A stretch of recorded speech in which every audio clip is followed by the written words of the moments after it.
আওয়ামী লীগের সময় যে বক্তব্য দিয়েছে মন্ত্রী সাহেব সেটাই দিচ্ছেন।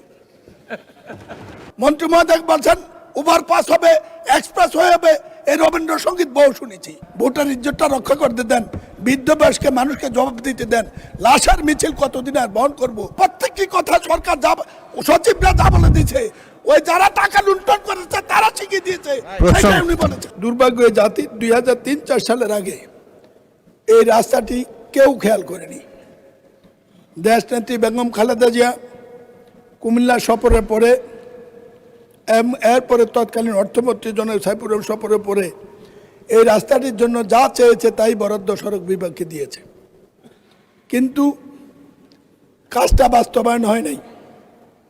আওয়ামী লীগ সরকারের সময় বাস্তবায়ন করতে গিয়ে এই রাস্তায় বরাদ্দকৃত টাকার চেয়ে। মাননীয় সদস্য, আপনি আগেও সংসদ সদস্য নির্বাচিত হয়েছেন, এই পর্যায়ে আপনি শুধু নোটিশটা পড়বেন, তারপরে যদি বাড়তি কোনো কথা থাকে সম্পূরক প্রশ্নের সময় বলবেন। এখন জাস্ট নোটিশটা অনুগ্রহ করে পড়ে যান।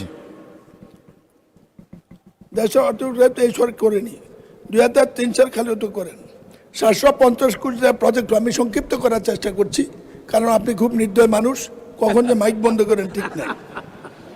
আমি জীবনে এত ভয় পাই নাই কোথাও, এখন আপনার সামনে দাঁড়াইলে যে ভয় লাগে। কথা শেষ করার আগে, মৃত্যুর আগেও মানুষ মুখে একটু পানি দেওয়ার সুযোগ দেয়, আপনি তাও দেন না।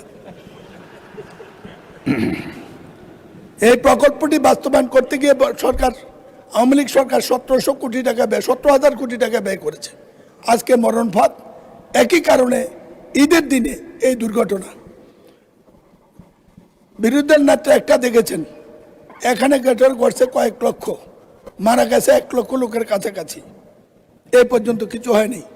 আমাদের নতুন যোগাযোগ মন্ত্রী বা সড়ক সেতু মন্ত্রীর সাথে দেখা হয়েছে, আমার মনে হয় তিনি ব্যাপারটা অনুভব করেছেন, কিন্তু জাতি হিসাবে এটা না দেখলে এই মরণ ফাঁদ থেকে রক্ষা পাওয়া যাবে না।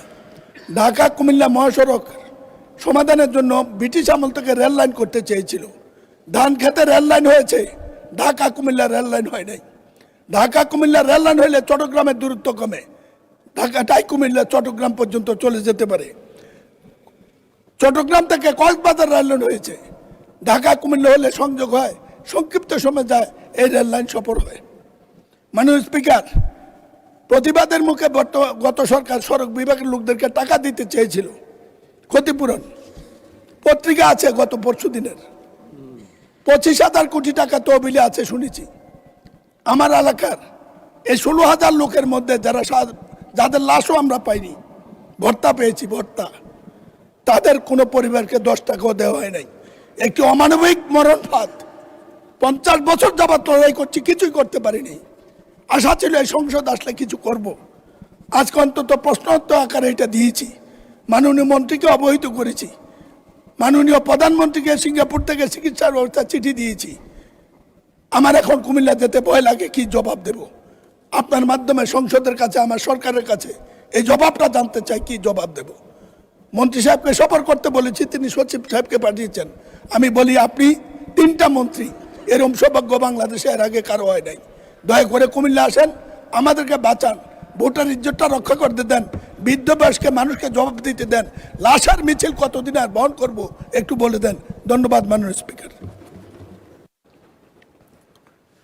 মাননীয় সদস্য, আপনাকে ধন্যবাদ। মাননীয় সড়ক পরিবহন ও সেতু মন্ত্রী শেখ রবিউল আলমকে এ বিষয়ে একটি সংক্ষিপ্ত বিবৃতি প্রদানের জন্য আহ্বান জানাচ্ছি। বিসমিল্লাহির রহমানির রহিম।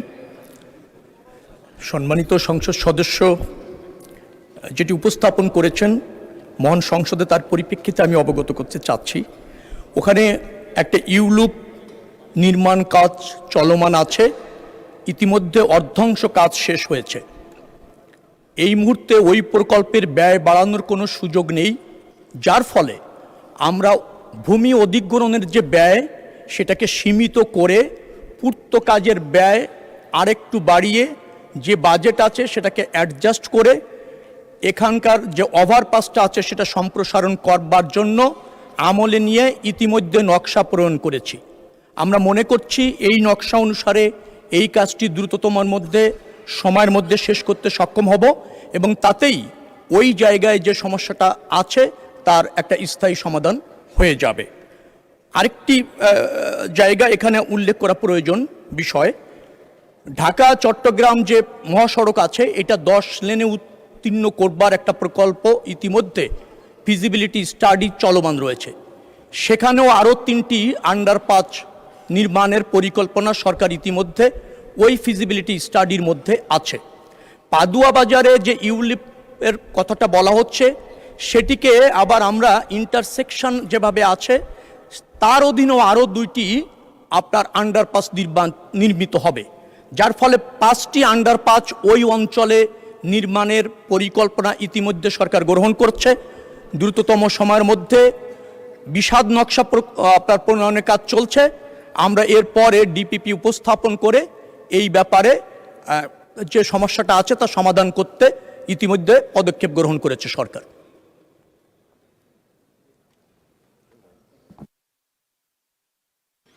ধন্যবাদ মাননীয় মন্ত্রী। মাননীয় সদস্য জনাব মোহাম্মদ মনিরুল হক চৌধুরী, আপনি এ সম্পর্কে একটি প্রশ্ন করতে পারেন। মাননীয় স্পিকার, যে কোনো সময় সবচেয়ে বেশি হতাশ হলাম। আওয়ামী লীগের সময় যে বক্তব্য দিয়েছে মন্ত্রী সাহেব সেটাই দিচ্ছেন। আমি প্রশ্ন করেছি 750 কোটির জায়গায় 17 কোটি টাকা 17,000 কোটি টাকা খরচ হলো বলে শুনছি। আন্ডারপাস কোথায় গেল, ওভারপাস কোথায় গেল, এবং অনুমোদিত ওভারপাসটি কেন হলো না? আরেকটি রাস্তা হলো এখানে ব্যারিকেড দিয়ে রাস্তা বন্ধ করে দিল কুত্তামার্কা নির্বাচনের সময় 14 সালে। 14 সাল থেকে এত লোক মারা গেল, একজন লোকও ক্ষতিপূরণ কেন? মন্ত্রী মহোদয় বলছেন ওভারপাস হবে, এক্সপ্রেস হয়ে হবে, এই রবীন্দ্রসঙ্গীত বহু শুনেছি।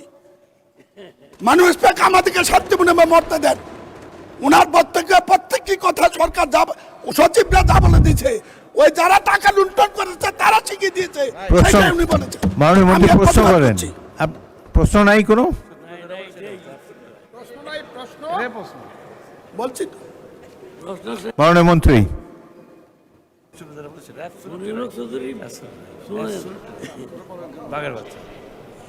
প্রকল্পটি এর আগের থেকেই বাস্তবায়ন চলমান আছে। আমরা সেখানে কেবলমাত্র নকশা সম্প্রসারণ করে বাজেট অ্যাডজাস্ট করে আমরা কাজ করতে পারছি। আর এখন যে প্রকল্পটি নেওয়া হচ্ছে 10 লেন করবার ক্ষেত্রে ঢাকা চট্টগ্রাম মহাসড়ক, সেখানে কিন্তু ওই অঞ্চলের দুর্ঘটনা, ওই অঞ্চলে যানবাহন চলাচল ক্ষেত্রে যে শৃঙ্খলা, যে ইন্টারসেকশনগুলি আছে সেটা যাতে প্রচুর যানবাহনকে ম্যানেজ করতে সক্ষম হয়, যেহেতু পদুয়া বাজারের বেশ কিছু আপনার যুক্ত আছে ইন্টারসেকশন, সেটাকে পরিকল্পনা করে আগামী দিনে যে প্রকল্পটা যাচ্ছে সেখানে আছে। অর্থাৎ পূর্ববর্তী সরকারের আমলে যে প্রকল্পটা হয়েছিল সেই প্রকল্প যতটুকু সংশোধন করা দরকার ততটুকু আমরা করতে পারছি, এর বেশি ওই প্রকল্পে করা সম্ভব হচ্ছে না। সরকার নতুন এসেছে, নিশ্চয়ই মাননীয় সংসদ সদস্য তিনি আমাকে এই বিষয়ে জ্ঞাত করেছেন। আমি সেখানে সচিব এবং আমাদের সড়ক ও জনপথ অধিদপ্তরের দায়িত্বশীল কর্মকর্তাদের তাৎক্ষণিকভাবে পাঠিয়েছি। তারা সেখানে সরজমিনে দেখে আসছে, বেশ কিছু পদক্ষেপ আমরা নিচ্ছি। দ্রুততম সময়ের মধ্যে নিশ্চয়ই মাননীয় সংসদ সদস্য দৃশ্যমান কিছু দেখতে পাবেন। মাননীয় মন্ত্রী, এবার আমার প্রশ্ন, আপনি যেসব পদক্ষেপ নিতে যাচ্ছেন এতে কি মাননীয় সদস্য মনিরুল হক চৌধুরীর সমস্যার সমাধান হবে? এক কথা বলেন, ইয়েস অর নো। আংশিক হবে, আংশিক হবে। ধন্যবাদ মাননীয় মন্ত্রী।